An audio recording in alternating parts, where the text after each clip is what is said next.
சிறகடிக்க ஆசை சீரியலோட upcoming episode என்னன்னு பார்க்கலாம். சீதா சந்திராவையும் மீனாவையும் பார்க்கறதுக்காக வீட்டுக்கு வராங்க. மீனா ரொம்ப சந்தோஷமா இருக்கிறத சீதா கவனிக்கிறாங்க. மீனா கிட்ட கேள்வி கேட்குறாங்க. அக்கா, உன்னுடைய மாமியார் வீட்டிலேருந்து வந்த உடனே அழுதுகிட்டே இருந்தேன். ஆனால் இப்போ ரொம்ப சந்தோஷமா இருக்கியே. முத்து மாமா உன்னை பார்க்க வந்தாரா? உன்னை மறுபடியும் வீட்டுக்கு கூப்பிட்டு போறேன்னு சொன்னாரா?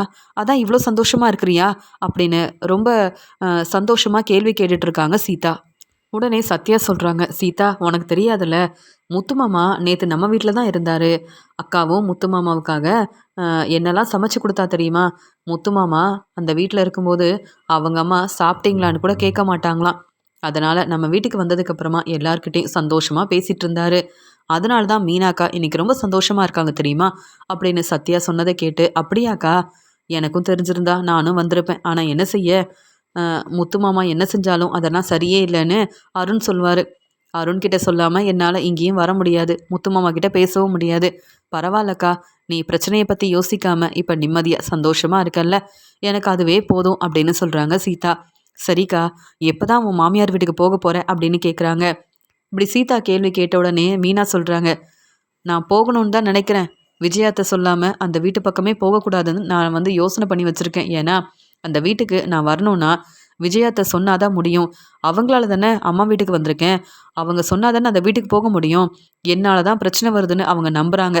சீக்கிரமாகவே விஜயாத்தை என்னை புரிஞ்சுக்கிட்டு என்னை ஏற்றுக்கிட்டாங்கன்னா அதுக்கப்புறமா சந்தோஷமாக என் மாமியார் வீட்டுக்கு கிளம்பி போயிடுவேன். என் வீட்டுக்காரரும் விஜயாத்தை மனசு மாறணும்னு தான் யோசிக்கிறாரு அப்படின்னு சொல்லிட்டு இருக்கும்போது, கண்டிப்பாக உன்னுடைய மாமியார் சீக்கிரமாகவே உன்னுடைய அருமை பெருமை என்னன்னு புரிஞ்சுப்பாங்க. நீ அந்த வீட்டில் சமைச்சு கொடுத்தாதான் அவங்க எல்லாரும் ரொம்ப சந்தோஷமாக நீ செய்கிற ஒவ்வொரு வேலையும் பார்த்து அவங்க நிம்மதியாக வேலைக்கு போக முடியும். இல்லைனா உன் மாமியாரால் குடும்பத்தை எப்படிக்கா பார்த்துக்க முடியும்? அவங்களே சீக்கிரமாக திருந்திடுவாங்க. உன்னை புரிஞ்சுக்கிட்டு உன்னை தேடி மன்னிப்பு கேட்டு இங்கேருந்து உன்னை கூப்பிட்டு போக தான் போகிறாங்க. எனக்கு நம்பிக்கை இருக்குது அப்படின்னு சொல்கிறாங்க சீதா. சீதா இப்படி பேசுகிறத கேட்டு உடனே சந்திரா சொல்கிறாங்க, எப்படியோ சம்மந்தி மனசு மாறினா அதுவே போதும். முத்து மாப்பிள்ள மீனாவை கூப்பிட்டு போகணும்னு தான் சொல்கிறாரு. மீனா தான் அடம்பிடிக்கிறா, அங்கே போகவே மாட்டேன்னு சொல்லிட்டு இருக்கா. அது மட்டும் இல்லை, மீனாவோட பூக்கடையில் நிறைய ஆர்டர் வந்துக்கிட்டே இருக்குது. மீனாவுக்கு நிறைய வேலை இருக்கிறதுனால அங்கே சம்மந்தி வீட்டுக்கு போனாலும் வீட்டில் இருக்க வேலையை மட்டும்தான் மீனாவால் பார்க்க முடியும். ஆனால் நம்ம வீட்டில் இருக்கிறதுனால மீனாவுக்கு கிடைக்கிற டெக்கரேஷன் ஆர்டரை நல்லபடியாக பார்க்க முடியுது. அதே மாதிரி இங்கே மீனாவும் பூக்கடையில் இருக்கிற வேலையெல்லாம் சரியாக செஞ்சிட்ருக்கா. இதே விஜயா வீட்டில் இருந்தால் நீ கடைக்கு போக வேண்டாம், வீட்டு வேலையை மட்டும் பார்த்தா போதும்னு விஜயாவால் மீனாவுக்கு எவ்வளோ பிரச்சனை வரும். பாவம் மீனா அந்த வீட்டில் மருமகளாக இருந்து கொஞ்சம் கூட நிம்மதியே இல்லாமல் சந்தோஷமே இல்லாமல் விஜயாவால் ரொம்ப கஷ்டப்படுறா. அதெல்லாம் விஜயாவுக்கு என்னைக்கு புரிய போகிறது கிடையாது. ஆனால் முத்து தம்பி மீனாவுக்கு ரொம்ப சப்போர்ட் பண்ணுறதால தான் எனக்கு கொஞ்சம் நிம்மதியாக இருக்குது அப்படின்னு மீனாவோட வாழ்க்கையை பற்றி சீதாவும் சந்திராவும் இப்படி பேசிகிட்டு இருக்கும்போது மீனா யோசிக்கிறாங்க, நானும் நல்லா சம்பாதிச்சு முன்னேறணும்.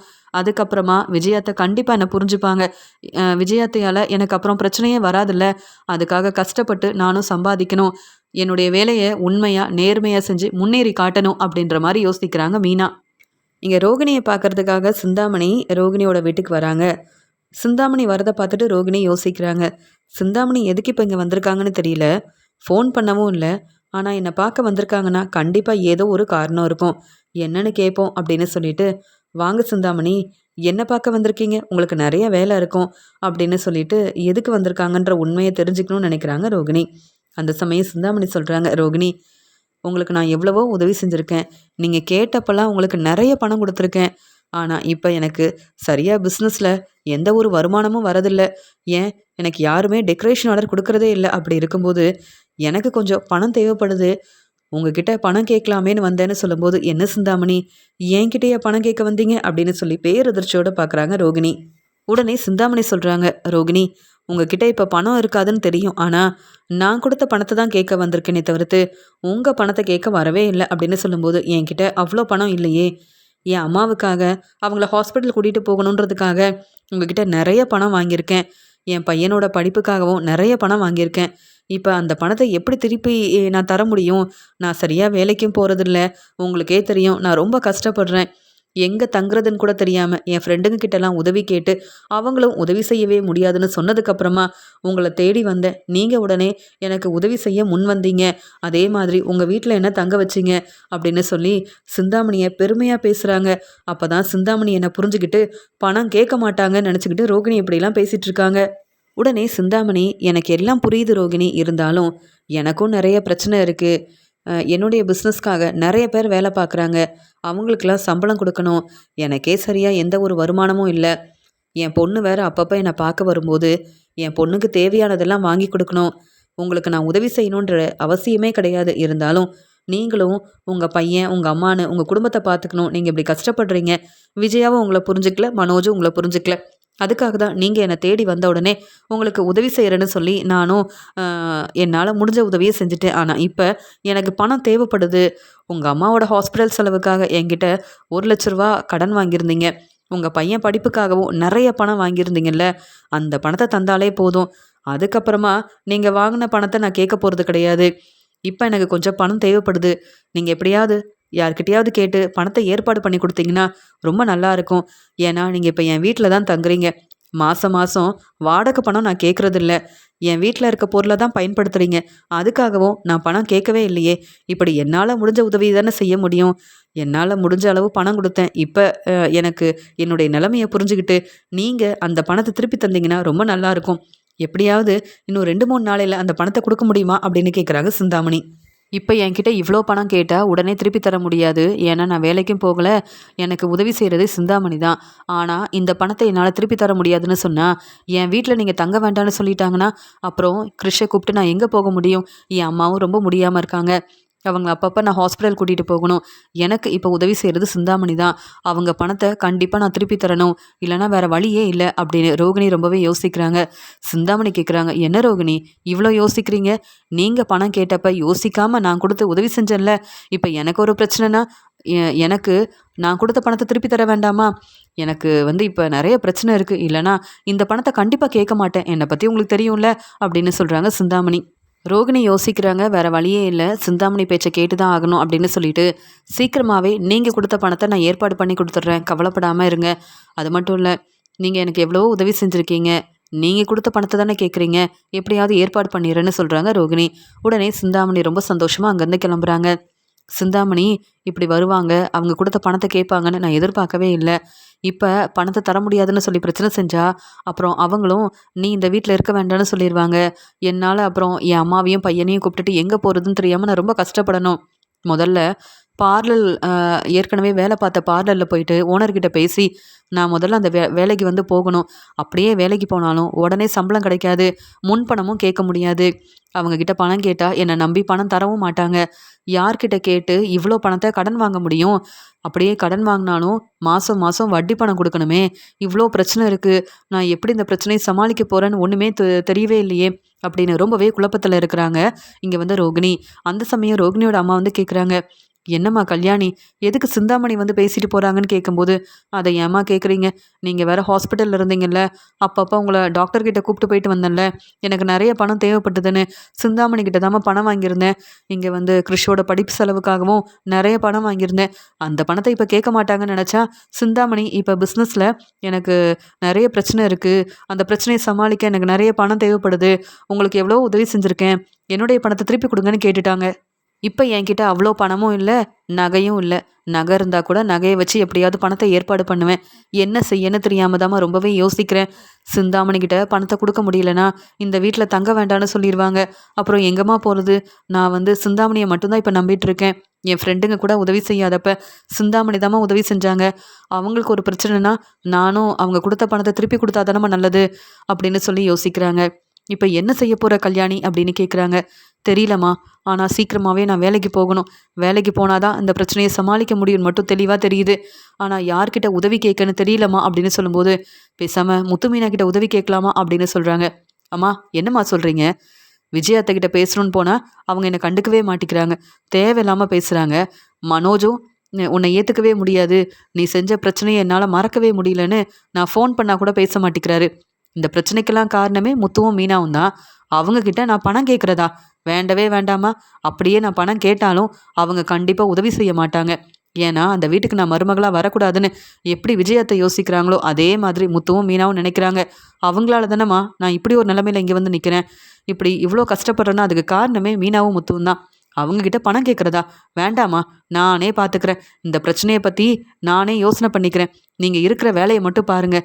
எப்போ பார்த்தாலும் மீனா முத்துக்கிட்ட நான் உதவி கேட்குறேன்னு சொல்கிறீங்களே, அவங்க முன்னாடி அப்படி நான் உதவி கேட்டால் தலை குனிஞ்சு அவமானப்பட்டு தான் நிற்கணும். அப்படி எனக்கு எந்த அவசியமும் இல்லை. முத்துக்கிட்டேயும் மீனாக்கிட்டேயும் என்னைக்கு நான் பேசவே மாட்டேன். என் வாழ்க்கைக்கு பிரச்சனை செஞ்சுட்டு அவங்க மட்டும் நிம்மதியாக இருக்கணும், சந்தோஷமாக இருக்கணும்னு நினச்சாங்கல்ல, அதான் மீனா இப்போ அவங்க அம்மா வீட்டில் இருக்காங்க. அந்த சந்தோஷமே எனக்கு போதும். பணத்தை எப்படி ஏற்பாடு பண்ணுறதுன்னு நானே யோசிக்கிறேன். ஆனால் நீங்கள் முத்து மீனா கிட்ட இந்த உண்மையை சொல்லவும் வேண்டாம், முத்து மீனா கிட்ட நான் உதவி கேட்க போகிறதும் கிடையாது, நான் பார்த்துக்கிறேம்மா அப்படின்னு சொல்லிட்டு என்ன செய்யன்னு தெரியாமல் ரொம்பவே குழப்பத்தில் இருக்காங்க ரோகிணி. அந்த சமயம் ரோகிணிக்கு ஒரு யோசனை வருது.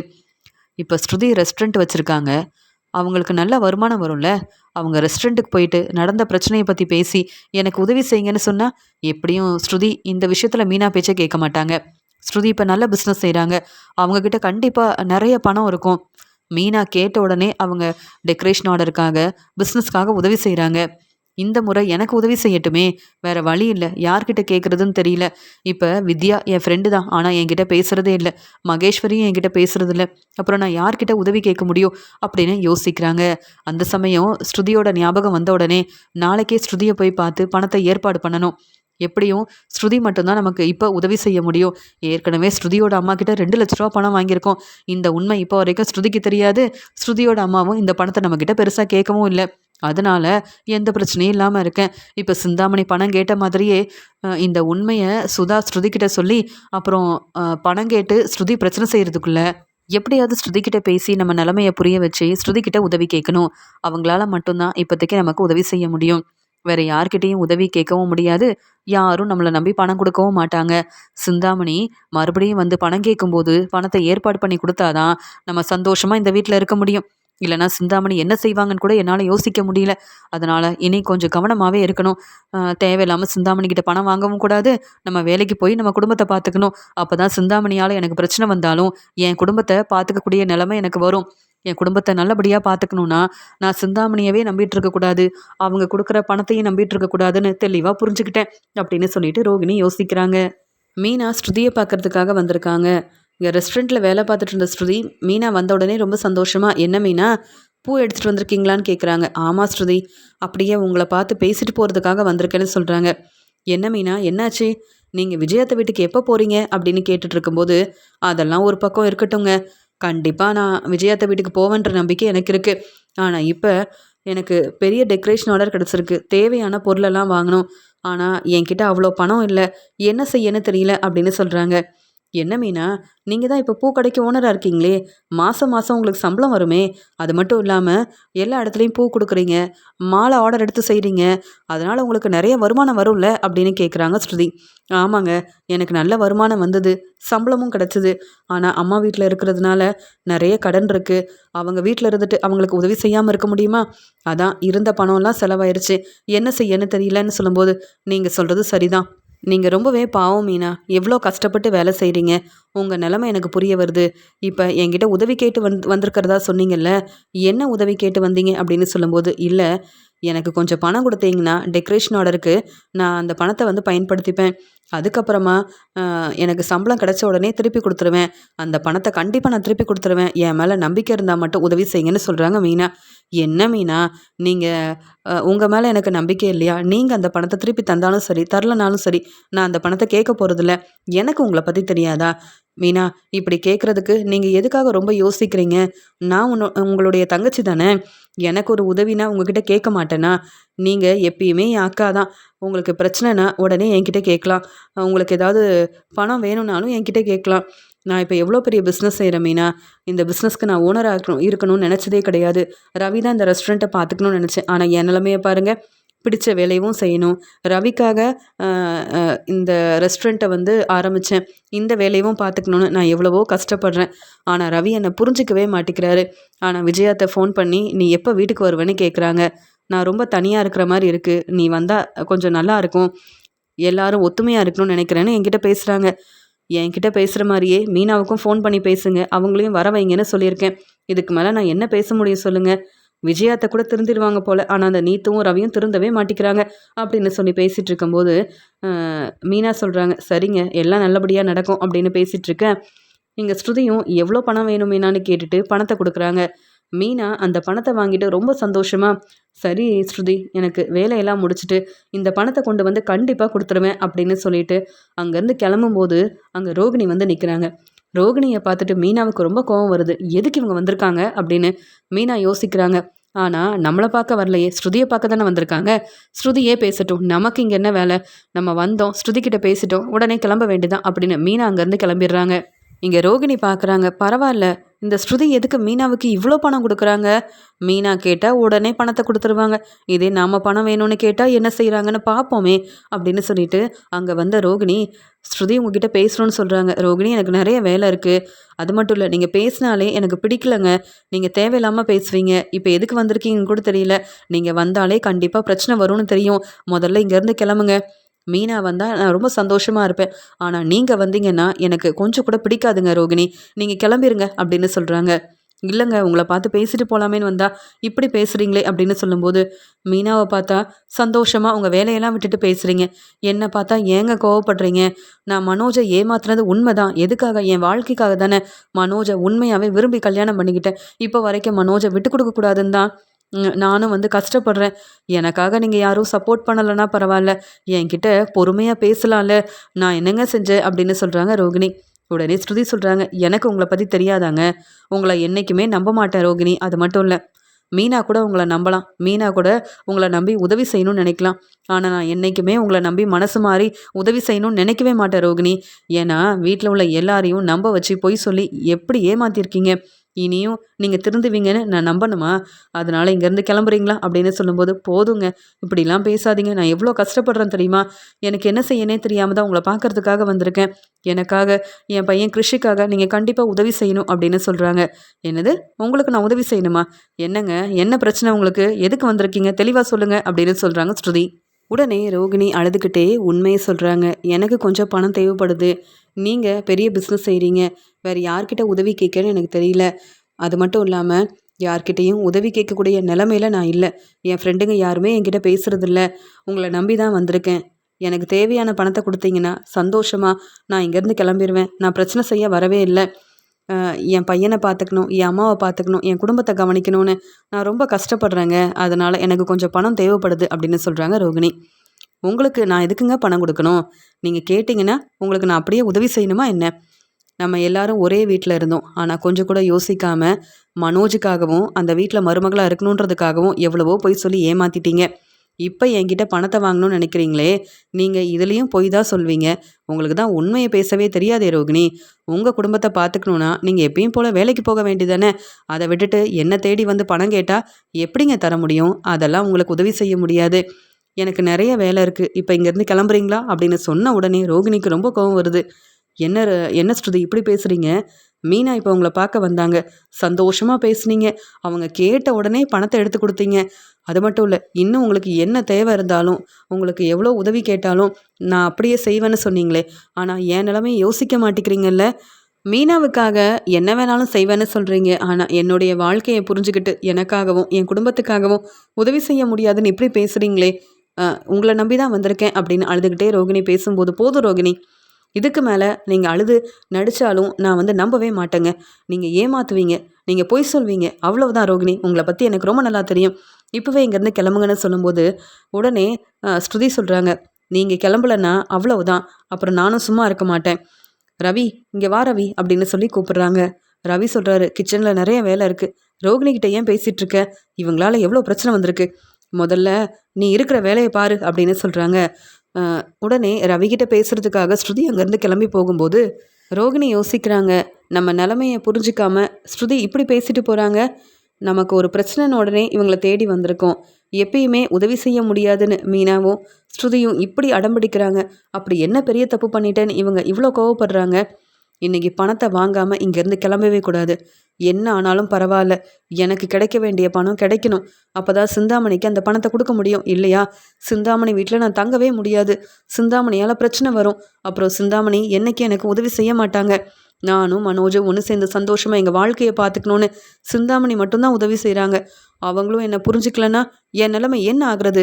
சிந்தாமணி வீட்டில் மாதம் மாதம் வாடகை பணம் கொடுக்க வேண்டாம். அவங்க சொன்ன மாதிரியெல்லாம் அவங்க எனக்கு எப்பயுமே உதவி செய்வாங்க. இல்லையா, எனக்கு தான் பிரச்சனை வரும். ஸ்ருதிக்கிட்ட தான் பேசணும், வேறு வழியே இல்லை அப்படின்னு அழுதுகிட்டே ரோகிணி அங்கே உட்காந்துட்ருக்காங்க. அங்கே ஸ்ருதியை பார்க்குறதுக்காக வராங்க. ஸ்ருதியும் சொல்லுங்கள் சார்னு சொல்லும்போது, ஃபங்க்ஷனுக்காக சாப்பாடு ஆர்டர் எடுத்துக்கணும்னு தான் உங்கள பார்க்கறதுக்காக வந்தோம். எங்க வீட்டு ஃபங்ஷனுக்கு சாப்பாடு ஆர்டர நீங்க எடுத்துக்கணும் அப்படின்னு சொல்லி பணம் குடுக்குறாங்க. ஸ்ருதி ரொம்பவே சந்தோஷமா ரவிகிட்ட பேச சொல்றாங்க. ரவிகிட்ட பேசினதுக்கு அப்புறமா ஸ்ருதி கிட்ட பணம் குடுக்குறாங்க. இந்த பணத்த வாங்கின ஸ்ருதி, பரவால்ல ரவி, நம்ம ரெஸ்டாரண்ட்ட நம்பி நம்ம நல்லா சமைச்சு குடுக்குறோம்னு புரிஞ்சுகிட்டு, இப்ப பெரிய பெரிய சாப்பாடு ஆர்டர்லாம் வேற குடுத்துட்ருக்காங்க. இனி நல்லபடியா சமைச்சு குடுக்கணும். இந்த பொறுப்ப நீ தான் நல்லபடியா எடுத்து செய்யணும். ஏன்னா உன்ன நம்பி தான் நான் இந்த பணம் வாங்கியிருக்கேன் அப்படின்னு சொல்றாங்க. நான் தான் உன்னுடைய ரெஸ்டாரண்ட்ல வேலை பார்க்க வந்துட்டேன்ல. இனி பாரு நமக்கு நல்ல வருமானம் வரப்போகுது. அது மட்டும் இல்லாம, இப்ப வந்தவங்க எல்லாரும் பெரிய பெரிய ஃபங்ஷன்லாம் வைப்பாங்களாம். இந்த முறை நம்ம நல்லபடியா சாப்பாடு ஆர்டர செஞ்சு குடுத்தோம்னா, இந்த ஆர்டர் மூலமா பெரிய பெரிய ஆர்டர் கிடைக்கும்னு வேற சொல்றாங்க. அதனால இந்த பொறுப்ப நானே எடுத்து பார்த்துக்கிறேன். பணத்த வாங்கிட்டேன்ல, இனி இந்த பொறுப்பு என்னுடையது. நானே இந்த வேலைய நல்லபடியா செஞ்சு குடுப்பேன்னு சொல்றாங்க. பணத்த வாங்கின ஸ்ருதி ரொம்ப சந்தோஷமா ரவிகிட்ட நன்றி சொல்றாங்க. பணத்த அங்கேயே வச்சுட்டு ஸ்ருதியும் அங்க ரெஸ்டாரண்ட்ல வந்திருக்கிற கஸ்டமர் கிட்ட பேசிட்டு இருக்காங்க. ரோகிணி யோசிக்கிறாங்க. இப்ப இங்க வந்தவங்க ஸ்ருதி கிட்ட நெறைய பணம் குடுத்துருக்காங்க. பெரிய பெரிய ஆர்டர்லாம் கிடைக்குது. ஆனா ஸ்ருதி எனக்கு உதவி செய்ய முடியாதுன்னு, பணம் இருக்கு ஆனா தர முடியாதுன்னு சொல்றாங்கல்ல. அப்ப இந்த பணத்த எடுத்தா தப்பே இல்ல. ஸ்ருதியோட ரெஸ்டாரண்ட்ல ஸ்ருதிய நம்பி பெரிய பெரிய ஆர்டர்லாம் குடுத்துட்ருக்காங்க. அதன் மூலமா ஸ்ருதிக்கு நல்லாவே வருமானம் வருது. ஆனா எனக்கு மட்டும் உதவி செய்யக்கூடாதுன்னு ரொம்பவே பிடிவாதமா இருக்காங்கல்ல. நானும் இந்த பணத்த எடுத்துட்டு தான் போவேன். இந்த பணத்த தர முடியாதுன்னு தானே சொன்னாங்க. முதல்ல இதில எவ்வளோ பணம் இருந்தாலும் பரவால்ல. சிந்தாமணிக்கு தர வேண்டிய பணத்த திருப்பி தரணும். இல்லன்னா எனக்கு தான் பிரச்சனை வரும். அப்படின்னு ரவிக்கும் தெரியாம, ஸ்ருதிக்கும் தெரியாம, யாரும் பார்க்கலல்ல அப்படின்னு பார்த்துட்டு, உடனே அந்த பணத்த எடுத்துட்டு அங்கேருந்து கிளம்பிடுறாங்க ரோகிணி. இங்க பெரிய ஆர்டர் கிடைச்சிருக்கு அப்படின்ற சந்தோஷத்துல ஸ்ருதி வந்து ரவிக்கிட்ட எப்பயும் போல சந்தோஷமா பேச ஆரம்பிக்கிறாங்க. ரவி யோசிக்கிறாரு. எப்பயுமே என்கிட்ட ரொம்ப கோவமா பேசுற ஸ்ருதி, இப்ப பெரிய பெரிய ஆர்டர் கிடைக்குது. நானும் நல்லா வேலை பார்க்குறேன்னு என்னை புரிஞ்சுக்கிட்டு முன்ன மாதிரி பேச ஆரம்பிச்சிட்டா. இப்படியே என் மேல நம்பிக்கை வந்தா என் வீட்டுக்கு ஸ்ருதி வந்து மருமகளா வந்துருவாள்ல. அதுக்கப்புறம் எனக்கும் ஸ்ருதிக்கும் இடையில எந்த பிரச்சனையும் வர நான் விடவே மாட்டேன். நீத்துவால பிரச்சனை வந்தாலும் அந்த பிரச்சனையை எப்படி சமாளிக்கணும்னு எனக்கு தெரியும் அப்படின்னு சொல்லி ரொம்பவே நம்பிக்கையா இருக்கிறாரு ரவி. அடுத்த நாள் இங்கே ரவி வந்து இந்த பெரிய ஆர்டருக்காக பணம் கொடுத்தாங்கல்ல, தேவையான பொருளெல்லாம் வாங்கணும். அப்போ தான் அவங்க கொடுத்த ஆர்டரை நல்லபடியாக செஞ்சு முடிக்க முடியும். நாளைக்கு வந்து ஃபங்க்ஷன். அதனால அவங்க வந்து எத்தனை பேருக்கு சமைக்க சொல்லியிருக்காங்க, தேவையான பொருளை வாங்குறதுக்கு பணம் தேவைப்படுது அப்படின்னு சொல்லும்போது, அவங்க தான் முன்பணம் கொடுத்துருக்காங்கல்ல, இப்போவே அந்த பணத்தை நான் தரேன் அப்படின்னு சொல்லிட்டு அங்கே பார்க்கும்போது அந்த பணம் இல்லைன்னு கவனிக்கிறாங்க ஸ்ருதி. இங்கே தான் பணம் வச்சேன் ரவி, நீ பார்த்தல அப்படின்னு சொல்கிறேன். ஆமாம், பணத்தை கவனமாக வைக்க வேண்டாமா? பணத்தை வீட்டுக்கு எடுத்துகிட்டு போனியான்னு கேட்குறாங்க. இல்லையே, இங்கே தான் வச்சேன், எனக்கு நல்ல ஞாபகம் இருக்குது அப்படின்னு சொல்லி யோசிக்கிறாங்க. அவ்வளோ பணம் கொடுத்தாங்க. அந்த பணத்தை நான் பயன்படுத்தவும் இல்லை, எடுக்கவும் இல்லை. இங்கே வச்சுட்டு உடனே கஸ்டமர்கிட்ட பேசுகிறதுக்காக போனேன். அதுக்குள்ளே அந்த பணத்தை யார் எடுத்திருப்பாங்கன்னு தெரியலையே. இவ்வளோ கவனமே இல்லாமல் இருந்துட்டேன் பாரு ரவி. எவ்வளோ பெரிய ஆர்டர் கிடச்சிருக்கு. இந்த பணத்தை எப்படி நான் ஏற்பாடு பண்ண முடியும் அப்படின்னு ரொம்பவே பதட்டமாக இருக்கிறாங்க ஸ்ருதி. இல்லை, இதெல்லாம் பார்த்துக்கலாம், எந்த பிரச்சனையும் இல்லை அப்படின்னு சொல்லி சமாளிக்கிறாரு ரவி. இல்லை ரவி, முதல் முறையாக பெரிய ஆர்டர் கிடச்சிருக்குன்னு சந்தோஷமாக இருந்தேன். அதுக்குள்ளே இப்படி ஒரு பிரச்சனை வந்துருச்சு. அப்போ இந்த ஆர்டரை நம்ம நல்லபடியாக செய்ய முடியாதா? நம்மளை நம்பி இவ்வளோ பெரிய சாப்பாடு ஆர்டர் கொடுத்துருக்காங்கன்னு நினச்சேன். அவங்களுக்கு இந்த பிரச்சனை தெரிஞ்சால் நம்ம மேலே அவங்களுக்கு நம்பிக்கை வராது. மறுபடியும் இந்த பெரிய ஆர்டரை கொடுக்கவே மாட்டாங்களே. என்ன செய்கிறது ரவி அப்படின்னு சொல்லி கேட்டுட்டு இருக்கும்போது, இருக்கிற பணத்தை வச்சு அங்கே வந்து இந்த ஆர்டரை நல்லபடியாக முடிக்கிறதுக்கு நம்ம முயற்சி செய்வோம். ஆனால் இந்த பணத்தை யார் எடுத்தாங்கன்ற உண்மை தெரியணும்ல. இங்கே சிசிடிவி இருக்கே, அதன் மூலமாக கண்டிப்பாக உண்மையை தெரிஞ்சுக்கலாம் அப்படின்னு சொல்கிறாரு ரவி.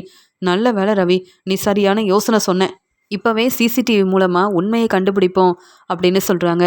ரோகிணி வந்திருந்தாங்கல்ல, அவங்க கூட உங்ககிட்ட உதவி கேட்டு வந்தாங்களே, ஒருவேளை இந்த பணத்தை அவங்க எடுத்திருந்தா அப்புறம் எப்படி வந்து கண்டுபிடிக்கிறதுன்னு கேட்குறாரு. அவங்கக்கிட்ட எப்படி பணத்தை கேட்டு வாங்குறதுன்னு கேட்குறாரு ரவி. என்ன சொல்கிற ரவி, ஒருவேளை அவங்க இந்த பணத்தை எடுத்திருப்பாங்களா?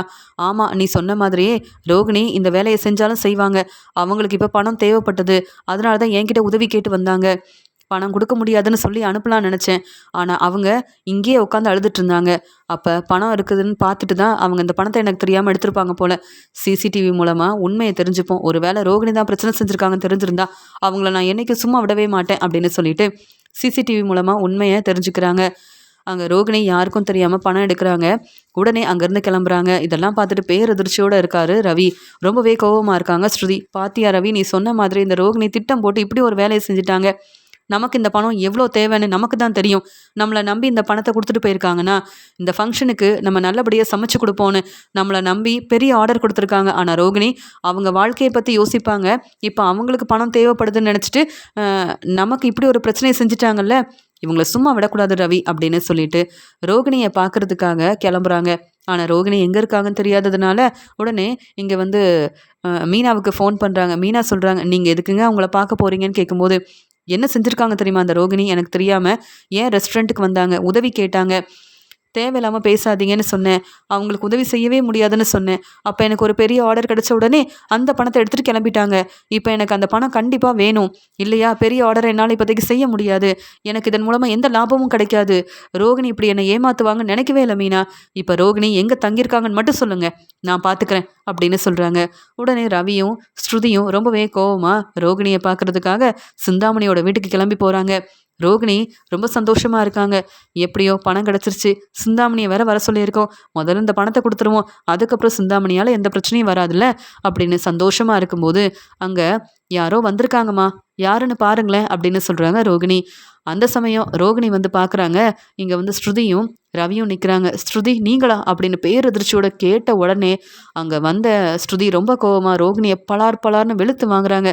என்ன வேலை செஞ்சு வச்சுருக்க, என்ன ரோகிணி இதெல்லாம், என் ரெஸ்டாரண்ட்டுக்கு வந்தீங்க, உதவி கேட்டீங்க, இப்போ எனக்கு நிறைய வேலை இருக்குது, உங்களுக்கு உதவி செய்ய முடியாதுன்னு தெளிவாக பேசி அனுப்பிட்டேன்ல, அப்புறம் எதுக்கு எங்களுக்கு தெரியாமல் என் ரெஸ்டாரண்ட்டில் இருந்த பணத்தை எடுத்தீங்கன்னு கேட்குறாங்க. இல்லைங்க, அப்படிலாம் நான் எதுவுமே செய்யலை, நீங்கள் உதவி செய்ய முடியாதுன்னு சொன்னீங்க, உடனே கிளம்பி வந்துட்டேன் அப்படின்னு சொல்லும்போது உடனே ஸ்ருதி ரவிக்கிட்ட சொல்கிறாங்க, பாத்தியா ரவி, நம்ம உண்மை என்னென்னு தெரிஞ்சுக்கிட்டு தான் வந்திருக்கோம், ஆனால் இப்போ கூட இந்த ரோகிணி திருந்தவே இல்லை, மறுபடியும் பொய் சொல்கிறாங்க, எங்ககிட்ட தெளிவான ஆதாரம் இருக்குது, இப்போவே நான் போலீஸை வர வைப்பேன், சிசிடிவி மூலமாக நீங்கள் தான் இந்த பணத்தை எடுத்தீங்கன்ற உண்மை எங்கள் எல்லாருக்கும் தெரியும், நீங்கள் பொய் சொன்னாலும் இந்த பிரச்சனையிலேருந்து நீங்கள் வெளியில் வரவே முடியாது, பணம் கேட்டிங்கல்ல அதான் தர முடியாதுன்னு சொல்லிட்டேனே, உடனே நீங்கள் என்ன செஞ்சுருக்கணும், இவங்ககிட்ட பணம் இல்லைன்னு கிளம்பி வந்திருக்கணும், ஆனால் நீங்கள் வேணும்னே இந்த ஆர்டரை நல்லபடியாக செய்யக்கூடாதுன்னு உங்களுக்காக அந்த பணத்தை எடுத்துகிட்டு வந்துட்டீங்க, எனக்கு வர பிரச்சனையை பற்றி நீங்கள் யோசிக்கவே இல்லைல்ல, இப்போ தான் முதல் முறையாக பெரிய சாப்பாடு ஆர்டர் கிடச்சிருக்குன்னு சந்தோஷமாக இருந்தேன், அந்த ஃபங்க்ஷன் நாளைக்கு நடக்க போகுது, அந்த ஃபங்க்ஷனுக்காக நாங்கள் சாப்பாடெல்லாம் செய்யணும், தேவையான பொருளெல்லாம் வாங்கணும்னு ரவி கேட்கும்போது தான் அங்கே பணம் இல்லைன்னு எனக்கே தெரிய வந்தது, இல்லைனா நேற்றே உங்களை தேடி நான் வந்திருப்பேன், இப்படி ஒரு பிரச்சனை எனக்கு வந்திருக்காது, ஆனால் இப்போ பொய் சொன்னீங்கன்னா நான் சும்மா இருக்க மாட்டேன்னு சொல்லும்போது, என்ன நீங்கள் என்னென்னவோ பேசிகிட்டு இருக்கீங்க, உங்களை தேடி வந்தது உண்மை, உதவி செய்யுங்கன்னு சொன்னது உண்மை, அதான் உதவி செய்ய முடியாதுன்னு சொல்லி அனுப்பிட்டீங்கல்ல, அப்புறம் என்னங்க உங்கள் ரெஸ்டாரண்ட்டில் ஒரு பிரச்சனைனா அதுக்கெல்லாம் நான் தான் காரணம்னு எப்படி என்னை தேடி வருவீங்க, முதல்ல இங்கேருந்து கிளம்புங்க அப்படின்னு சொல்லும்போது அங்கே ரோகிணியோட அம்மா வராங்க. கல்யாணி என்ன பேசுகிற, நீ நேற்று பணத்தை எடுத்துகிட்டு வந்தல்ல, யார்கிட்ட அந்த பணம் வாங்கின அப்படின்னு கேட்குறாங்க. பணமா, அம்மா என்னம்மா பேசுகிறீங்க, அப்படிலாம் நான் எந்த பணமும் எடுத்துகிட்டு வரல, அமைதியாக இருங்கன்னு சொல்லும்போது, நீ தானே சிந்தாமணிக்கு ஃபோன் பண்ண, உங்களுக்கு தர வேண்டிய பணத்தை நான் ஏற்பாடு பண்ணிட்டேன், நீங்கள் வந்து பணம் வாங்கிக்கோங்கன்னு சொன்னீங்க, அப்போ நீ சிந்தாமணிக்கிட்ட பேசுனதெல்லாம் உண்மை தானே அப்படின்னு ரோகிணியை பற்றின உண்மையை இங்கே வந்து ரவி ஸ்ருதி முன்னாடி சொல்கிறாங்க. இப்போ சிந்தாமணி வராங்க, அப்போ நீ பணம் கொடுக்கணும்ல, அப்போ யாருக்கும் தெரியாமல் இவங்களை ஏமாற்றி இவங்க ரெஸ்டாரண்ட்லேருந்து தான் பணத்தை எடுத்துகிட்டு வந்தியா, நீ திருந்தவே மாட்டியா, ஏன் கல்யாணம் இப்படியெல்லாம் செய்கிறேன்னு வசமாக மாட்டி விட்டுறாங்க ரோகிணியை. ரோகிணியோட அம்மா இப்படி உண்மையை சொன்னதுக்கப்புறமா, பார்த்தீங்களா ரோகிணி, உங்கள் அம்மா உங்களுக்காக எவ்வளவோ சப்போர்ட் பண்ணியிருக்காங்க, உங்களுக்காக எவ்வளவோ பொய் சொல்லியிருக்காங்க, உங்கள் வாழ்க்கைக்காக எங்களை ஏமாற்றிருக்காங்க, இந்த விஷயத்தில் அவங்க உண்மையை தானே பேசுகிறாங்க, என்னுடைய ரெஸ்டாரண்ட்லேருந்து பணத்தை எடுத்துகிட்டு வந்திருக்கீங்க, அந்த பணம் எங்கே அப்படின்னு சொல்லும்போது ரோகிணியோட அம்மா ரோகிணி கிட்ட சொல்லாமல் அந்த பணத்தை உடனே எடுத்துகிட்டு வந்து ஸ்ருதிக்கிட்ட கொடுக்குறாங்க.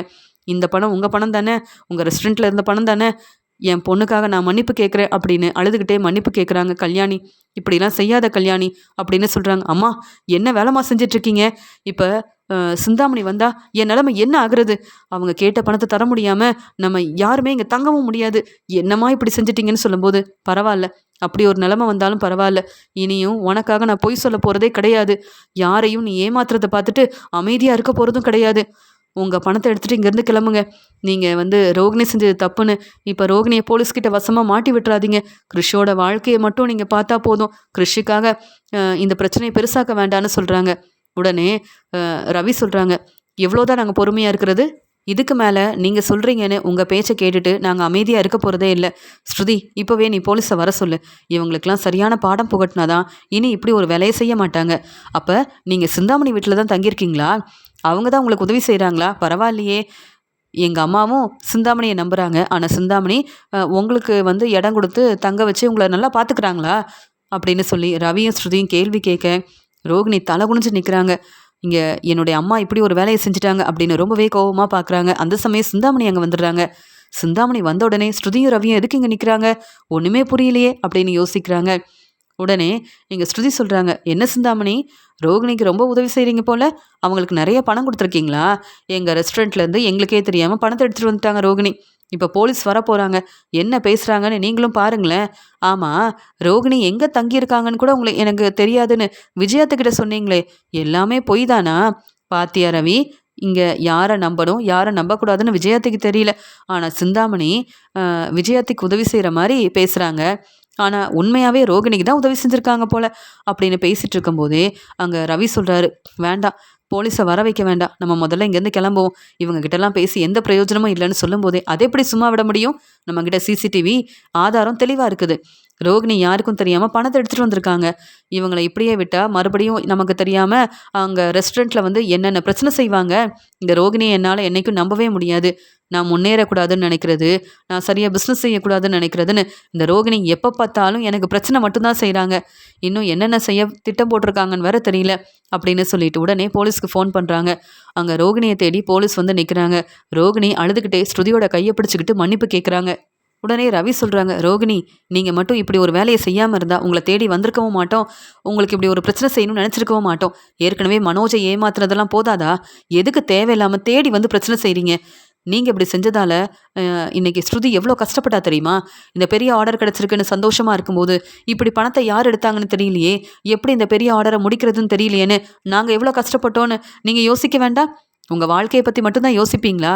அப்போ நாங்களும் போலீஸை வர வச்சா உங்கள் நிலைமை என்ன ஆகும்னு எப்பவும் நீங்கள் யோசிக்கவே மாட்டிங்களான்னு ரவி கேள்வி கேட்க, ரவி என்னை மன்னிச்சிருங்க, ஏதோ எனக்கு நிறைய பணம் தேவைப்பட்டது, வேறு வழி இல்லாமல் ஸ்ருதிக்கிட்ட கேட்டேன், அவங்க பணம் இல்லைன்னு சொல்லிட்டாங்க. ஆனால் ஏன் முன்னாடியே மீனாவுக்கு உதவி செஞ்சாங்க. அதெல்லாம் பார்த்துட்டு என்னால் தாங்கிக்கவே முடியல, ரொம்ப கோவமாக வேறு என்ன செய்யணும்னு தெரியாமல் அந்த சமயம் தேடி வந்து பெரிய ஆர்டர்லாம் உங்களுக்கு கொடுத்தாங்கல்ல, அதையும் நான் பார்த்துட்டு தான் இருந்தேன். உடனே இங்கே ஸ்ருதிக்கு நிறைய பணம் கிடச்சிருக்கு. எப்படியும் ஸ்ருதி உண்மையாகவே பெரிய பணக்கார வீட்டு பொண்ணு. பிரச்சனைன்னு வந்தால் அவங்கக்கிட்ட நிறைய பணம் இருக்கும், இந்த பிரச்சனையை சமாளிச்சிருவாங்க. இந்த பெரிய ஆர்டர்லாம் செய்கிறதுக்கு ஸ்ருதிக்கிட்ட பணமாக இருக்காது அப்படின்னு எனக்காக இந்த பணத்தை எடுத்துகிட்டு வந்தது உண்மைதான், என்னை மன்னிச்சிருங்க, அதுக்காக போலீஸை வர வைக்காதீங்கன்னு சொல்லிட்டு இருக்கும்போதே சரியாக அங்கே போலீஸும் வந்து நிற்கிறாங்க. ரோகிணி உண்மையெல்லாம் சொல்லி அழுதுட்ருக்காங்க. எல்லா உண்மையும் போலீஸ் கேட்டு தெரிஞ்சுக்கிறாங்க. உடனே இங்கே ரவி சொல்கிறாங்க, ஸ்ருதி நம்ம வீட்டுக்கு கிளம்புவோன்னு சொல்லும்போது, அதான் போலீஸ் வந்துட்டாங்கல்ல, ரோகிணி செஞ்சது எவ்வளோ பெரிய பிரச்சனை, அவங்க எவ்வளோ பெரிய தப்பு பண்ணியிருக்காங்க. விஜயாத்தை மனோஜ் வேணும்னா பொறுமையாக இருக்கலாம், அமைதியாக இருக்கலாம், ஆனால் என் பிஸ்னஸில் தலையிடுறது பிரச்சனை செய்கிறதுன்னு என்னை ஏமாத்தணும்னு நினச்சா நான் சும்மா விடுவேனா? இவங்க இனி என் ரெஸ்டாரண்ட்டுக்கு வரக்கூடாது, என்னை ஏமாத்தணும்னு நினைக்கக்கூடாது, என்கிட்ட இவங்க உதவி கேட்கவே கூடாது. என் ரெஸ்டாரண்ட்டில் வந்து பணம் எடுத்ததை இவங்களே சொல்லிட்டாங்களே, உண்மையை சொல்லிட்டாங்களே ரோகிணி. அப்புறம் இந்த ஆதாரமும் தெளிவாக இருக்குது, ரோகிணி தான் பணம் எடுத்தாங்க, நமக்கு தெரியாமல் நம்மளை ஏமாத்துறதுக்காக ரெஸ்டாரண்ட்டுக்கு வந்த ரோகிணி தான் இப்படி ஒரு வேலையை செஞ்சாங்கன்னு எல்லாருக்கும் தெரியட்டும் அப்படின்னு அங்கே வந்த போலீஸ்கிட்ட உதவி கேட்குறாங்க. இவங்களால எங்கள் குடும்பத்தில் மட்டும் பிரச்சனை வரல, இப்போ என் பிஸ்னஸ்லேயும் பிரச்சனை வருது, தேடி வந்து பணம் கேட்டு பெரிய பிரச்சனை செய்கிறாங்க. அப்பப்போ உதவின்னு சொல்லி உதவி கேட்டு ரெஸ்டாரண்ட்டுக்கு வராங்க, ரெஸ்டாரண்ட்டில் இருக்கிற பணத்தை வேறு எடுக்கிறாங்க. இந்த ஆதாரத்தை பாருங்கள் சார், தெளிவாக ரோகிணி என்ன செஞ்சுருக்காங்கன்னு உங்களுக்கு தெரிய வரும் அப்படின்னு ரெஸ்டாரண்ட்டில் ரோகிணி வந்து இவங்ககிட்ட பேசினது, பணம் தர முடியாதுன்னு சொன்னதுக்கப்புறமா யாருக்கும் தெரியாமல் இங்கே ஸ்ருதிக்கு கிடைச்ச பணத்தை எடுத்துகிட்டு வந்ததுன்னு ஒவ்வொன்றையும் தெளிவான ஆதாரத்தை பார்த்ததுக்கப்புறமா என்னம்மா இப்படி செஞ்சுருக்கீங்கன்னு கேட்கும்போது, நான் தான் உங்ககிட்ட மன்னிப்பு கேட்டேனே, அதுக்கப்புறமாவும் என்னை மன்னிக்காமல் ஏன் ஸ்ருதி இப்படிலாம் பேசுகிறீங்கன்னு கேட்கும்போது சிந்தாமணி ரொம்ப பதட்டமாக இருக்காங்க. என்ன இந்த ரோகிணி நம்மளையும் வசமாக மாட்டி விட்டுருவா போல், முதல்ல இங்கேருந்து கிளம்பணும், இந்த ரோகிணிக்கு இனி உதவி செய்யவும் கூடாது, பணம் கேட்டால் பணம் தரவும் கூடாது, என் பணத்தை வந்து ஏற்பாடு பண்ணிட்டேன், வந்து வாங்கிக்கோங்கன்னு சொன்னாங்க. இங்கே வந்து பார்த்தா இந்த ரவியாலையும் ஸ்ருதியாலையும் இவ்வளோ பிரச்சனை நடக்குதே, இதில் நான் தான் ரோகிணிக்கு உதவி செய்கிறேன்ற உண்மையை ஸ்ருதி தெரிஞ்சுக்கிட்டாங்க. இப்போ அவ்வளவுதான், இந்த உண்மையை உடனே இங்கே விஜயா கிட்ட வேற சொல்லிடுவாங்க. விஜயா உடனே ஃபோன் பண்ணால் என்ன செய்கிறதுன்னு ஒன்றுமே புரியலன்னு உடனே அங்கேருந்து கிளம்பிடுறாங்க சிந்தாமணி. அங்கே வந்த போலீஸ் வந்து ரோகிணி கிட்ட நடந்த உண்மையை விசாரிக்கணுன்றதுக்காக அங்கேருந்து கூப்பிட்டு போகிறாங்க. ரோகிணி ரொம்ப கோவமாக அழுதுகிட்டே அங்கேருந்து கிளம்புறாங்க. உடனே இங்கே ஸ்ருதி சொல்கிறாங்க, எனக்கு ரோகிணியை இப்படி போலீஸ்கிட்ட வசமாக மாட்டி விடணும் அப்படின்ற எண்ணம் இல்லவே இல்லை, ஆனால் ரோகிணி திருந்தணும், தேவையில்லாமல் நான் பிஸ்னஸ் செய்யும்போது என்னுடைய ரெஸ்டாரண்ட்டில் வந்து அவங்க பிரச்சனை செய்யக்கூடாது. இப்படி தேவையில்லாமல் என்னை ஏமாத்தணும்னு நினைக்கக்கூடாது. அதனால தான் இப்படி ஒரு வேலையை செஞ்சேன் அப்படின்னு இங்கே அழுதுகிட்டே இருக்கிற ரோகிணியோட அம்மா கிட்ட பணம் கொடுக்குறாங்க. இந்த பணத்தை கிறிஷுக்காக நீங்கள் வாங்கிக்கோங்க. இந்த பணம் வேண்டான்னு சொல்லாதீங்க. எனக்கு ரோகிணி மேலே தான் ரொம்ப கோவமே தவிர்த்து கிறிஷ் மேலே எனக்கு நிறையவே அக்கறை இருக்குது. கிறிஷை நல்லபடியாக பார்த்துக்கோங்க. ரோகிணி திரும்பி திரும்பி வரும்போது அவங்க திருந்தி தான் வரணும். ரோகிணியால் எனக்கும் எங்கள் வீட்டில் யாருக்கும் பிரச்சனை வந்தால் நான் பொறுமையாக இருக்க மாட்டேன்றத ரோகிணி தெரிஞ்சுக்கணும். அவங்க திருந்தவே மாட்டிக்கிறாங்க. தேவையில்லாமல் பிரச்சனை செய்கிறாங்க. எனக்கு பெரிய ஆர்டர் கிடச்சிருக்குன்னு சந்தோஷமாக இருக்கும்போது எனக்கு தெரியாமல் இப்படி அந்த பணத்தை எடுத்தது எவ்வளோ பெரிய தப்பு. அதனால தான் அவங்களுக்கு சரியான பாடம் புகட்டணும்னு இப்படி ஒரு வேலையை செஞ்சேன். என்னை மன்னிச்சிருங்கம்மா அப்படின்னு சொல்லிட்டு அங்கேருந்து உடனே கிளம்பி வராங்க ஸ்ருதி. ரவியும் ஸ்ருதியும் எனக்கு உதவி செய்வாங்க அப்படின்னு அவங்க மேலே ரொம்ப நம்பிக்கை வச்சுருந்தேன். ரவியும் ஸ்ருதியும் என்னை புரிஞ்சிக்கவும் இல்லை. ஸ்ருதி வேணும்னே என்னை தலகுனிய வைக்கிறதுக்காக இப்படி போலீஸ்கிட்ட வசமாக மாட்டி விட்டுட்டாங்க அப்படின்னு ஸ்ருதி மேலே ரொம்பவே கோபமாக இருக்காங்க ரோகிணி.